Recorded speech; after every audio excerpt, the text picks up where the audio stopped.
Good morning. It's Devorah, InStory Live, Home Office Edition. It's Thursday morning, January 23rd, and I'm super excited because I'm right in the middle of a brand new free series I just created called How to Develop Trust. What is involved? What are the steps? How does it work? Hi, Kay.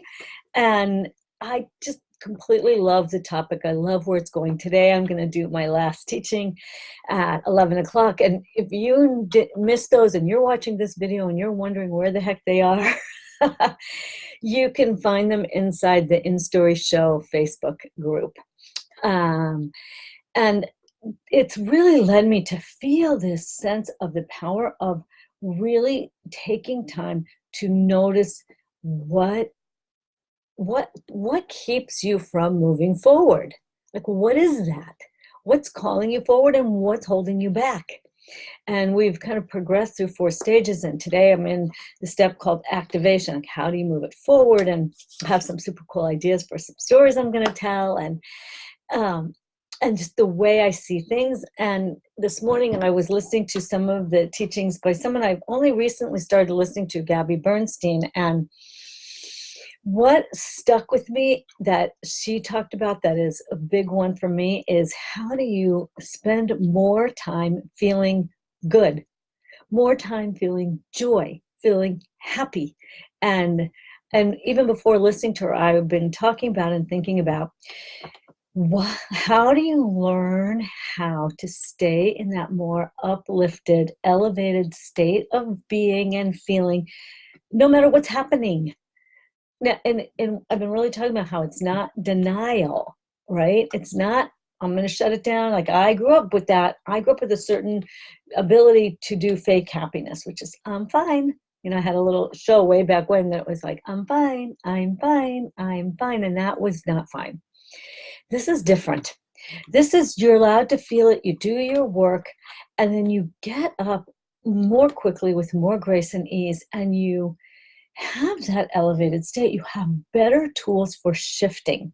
Pause, notice, and shift. One of my basic teachings, the whole first stage of all this work is shift. How do you shift your energy? What do you do? It's not shutting it down. That's different.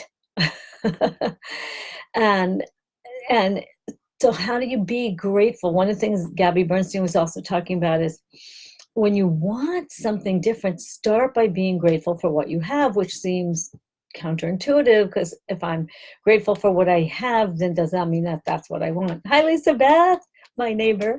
But no, I really have been thinking about this. When you can be completely in, like, being grateful for what you have, is such that, that's probably the technique that most people will say, if you can take on a practice, take on gratitude. Gratitude journal, being in gratitude, writing it down, feeling joy. Like, it's a thing. I mean, and honestly, it's such a thing. Like, my Jewish tradition, and not even in the woo-woo crowd, like the straight Jewish tradition, the first thing you say in the morning is a prayer called Modeh Ani, which is, I give thanks. Thank you, God. Modeh Ani Lifnei, I give thanks before you. Melech Chai V'Kayam, like king, ruler, king who exists forever. Shehechazarta bi nishmati, who's returned my soul to me. V'chemla rabba emunatecha, with chemla, which is this, it's a very interesting Hebrew word that means kind of grace, in a sense. With this incredible grace and with this eternal faithfulness. So you start out the first thing in the morning is going, thank you that you gave me back my soul. Hi, Sharona, my neighbors, my gang, my Jewish community locally, and Kay, who's my best support and assistant leader in my InStory group. So, mwah. Being thankful. It's in my Jewish tradition, and I bet you guys can post in here in all kinds of traditions you're connected to, but even in my just regular Jewish tradition, the first thing we say is that, thank you, God, for giving me back my soul, that I woke up today, right? So then let's just take that to the next step. And how do you be grateful? for where you are, for what you have. And when you get in that more elevated state of feeling that deep gratitude and starting to choose joy, oh my gosh, it's such a powerful thing. And, we have, hi, Janice. We have this teaching that our prophets, they could only receive prophecy when they were in a state of joy. And I thought, that's a true thing. And we have a teaching from a Hasidic master, Jewish rabbi teacher, is Rabbi Nachman, and he says, mitzvah gedola liot b'simcha tamid, that it is a mitzvah, a commandment, a good deed to be in the state of joy all the time. Okay, so now this doesn't mean you just fake it. Hey, Janice, it doesn't mean it really is important for us to notice the difference, because I grew up as a great happiness faker. Like I faked my happy to survive my childhood. My mother needed me to be happy, so I was happy for her so I could survive, right? But now I don't do it like that anymore, right? Like I went through really, most of us have gone through, I did a lot of work. I still do a lot of work on myself on, and what is in the way? Why am I getting it triggered? Like I recently had someone work with me on something, and it was all about goals and lists and plans and details, and it's kind of not how my brain generally thinks. And I was like, nah. But I was able to go, oh, look at that. It didn't take me all the way down. And I think this is one of the things that we can all notice is it's not that feelings of distress or worry or fear or doubt or anything like that. It's not that they never come up, but I always say they don't drive the bus. They're not driving. They're in the back seat. We get to go, I see you. And one of my other favorite metaphors for when your negative voices and your resistance come up is like pouring water on the Wicked Witch of the West. Because when you see resistance, when you see those negative thoughts, resistance hates to be seen. So think of it as pouring water on that Wicked Witch. You pour that water down, I'm melting. So I love that. And just seeing that we get up so much quicker. So pat yourself on the back. Remember, notice how well you're doing. Notice how much more quickly you get back up. Notice what you can do that's bigger, better, brighter than what you did before. Notice how you feel better more of the time than you used to.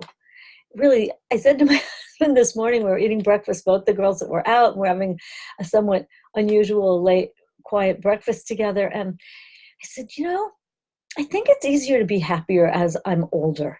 Like, I find it like I can choose my happiness more easily. I don't know. It's a little hard to explain. I'm not sure how much is about being older, but, a lot of times people will say being older is so, like it's gotten a bad rap, but honestly, I love being older, to be perfectly honest.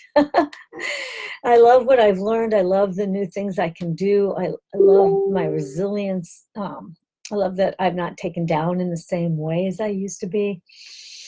And that we still have so much to offer. So now, especially with the advent of the internet, we have access to each other. Like here I'm doing these Facebook Lives and people can listen from wherever they are in the world.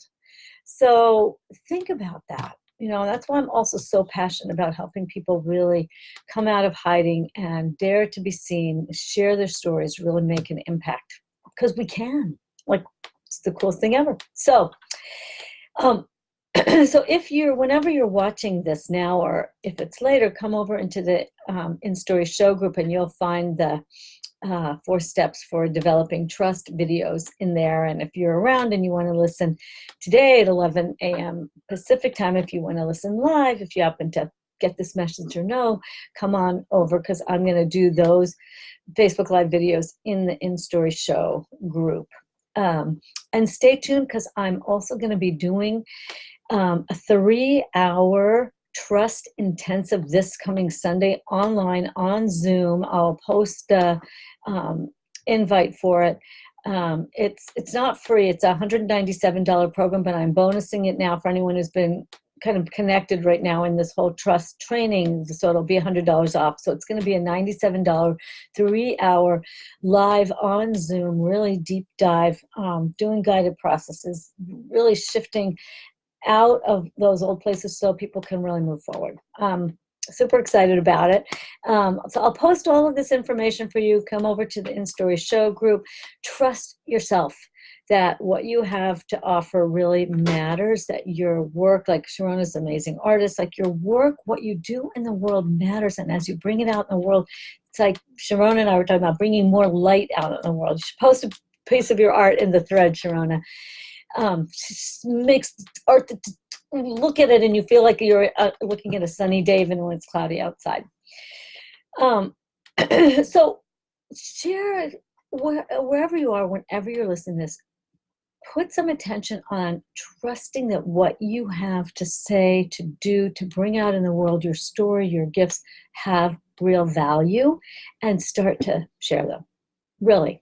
Okay. That's my encouragement for you for today. Share your gifts, share your story. And as I always say, right, it's my message every day to go out in the world, share your story, live your purpose, and be a blessing. Okay? Bye, everybody.